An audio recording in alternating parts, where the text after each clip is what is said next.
Duke is your national champion in the world of college basketball. Another season has come to an end, and we bring into the show now from the Menard Studio Hotline from Bleacher Report Featured Columnist. He is Brian Pedersen. You can check out his his report card on last night's championship game. Brian joining us now. Brian, thanks for the time. Let's start with your overall thoughts on how the game went down. Did it live up to the expectations you had going in? For the most part, I think that it wasn't as great a game as it could have been, and I think the Duke-Kentucky game would have been a better one. I don't think Wisconsin played particularly well. They did not play anywhere close to as well as they had in their previous few games, which took a little bit away from it. And I think they did not execute well. They had opportunities, had the mismatches that they normally find, and were just not taking advantage of them like normal. Well, do you think that has something to do with the way Duke played defensively, or do you feel there was maybe a little bit of a letdown for Wisconsin after the major high they were on after Saturday's win over Kentucky, or is it a little bit of both?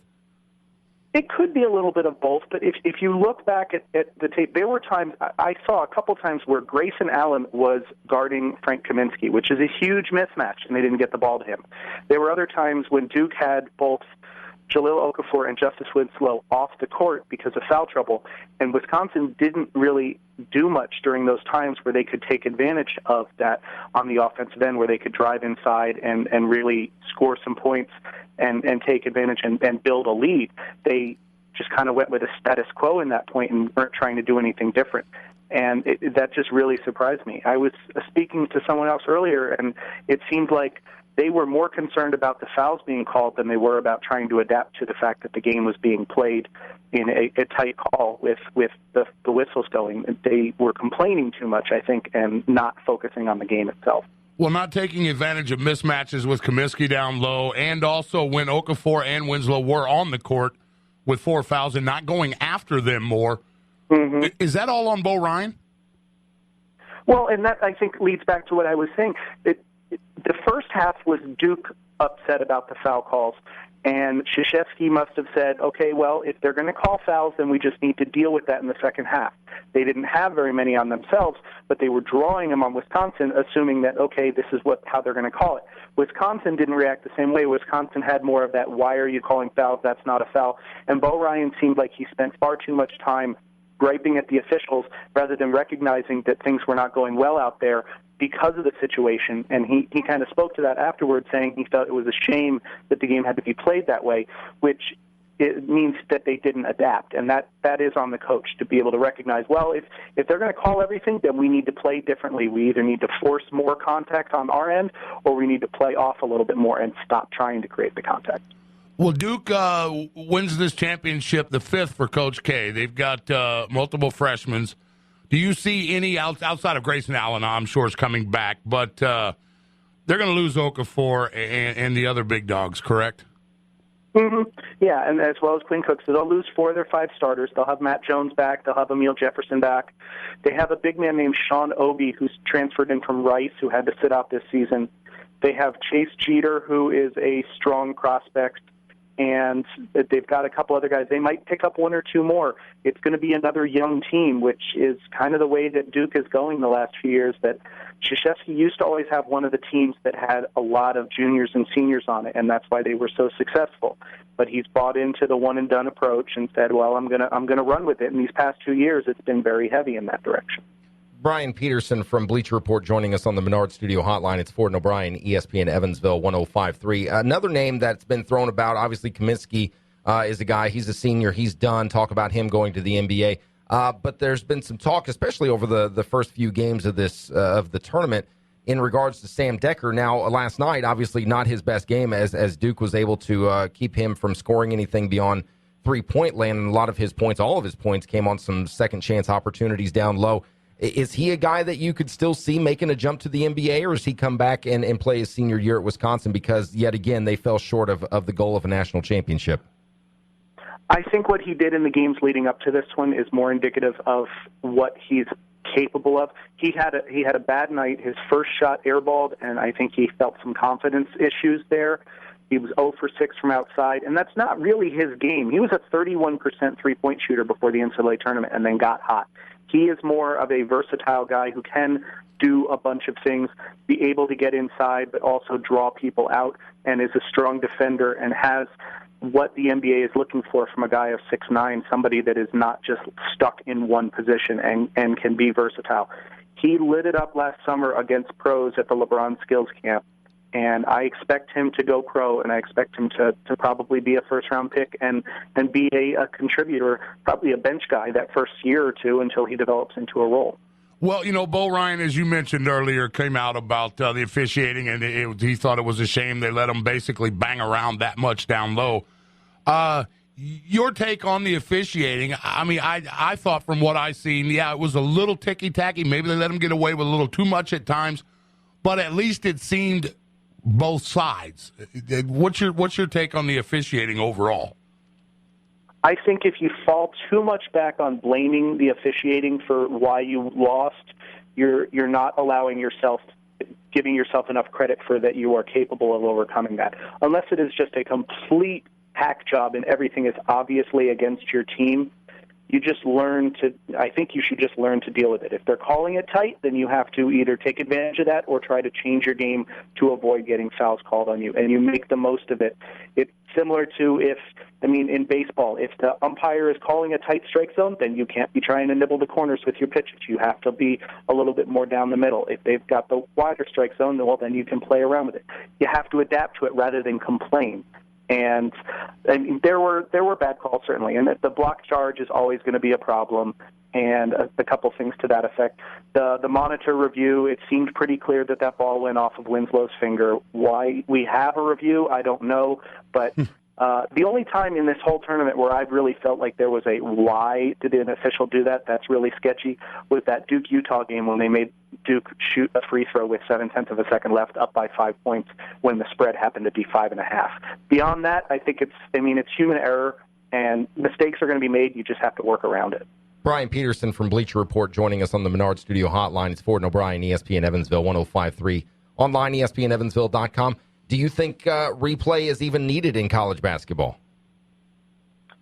I think for certain aspects, maybe. They're using it mostly when it comes down to the final 2 minutes, and I'm glad that it doesn't go beyond that, or else it could kind of get ridiculous. And you can check it for a 2- and 3-pointer kind of thing, because that is a scoring issue. The elbows with the flagrants and all that, I'd like to see that go away, because I think that the vast majority of those are basketball moves that somebody is inadvertently throwing an elbow, and then as a result they're getting flagged for it.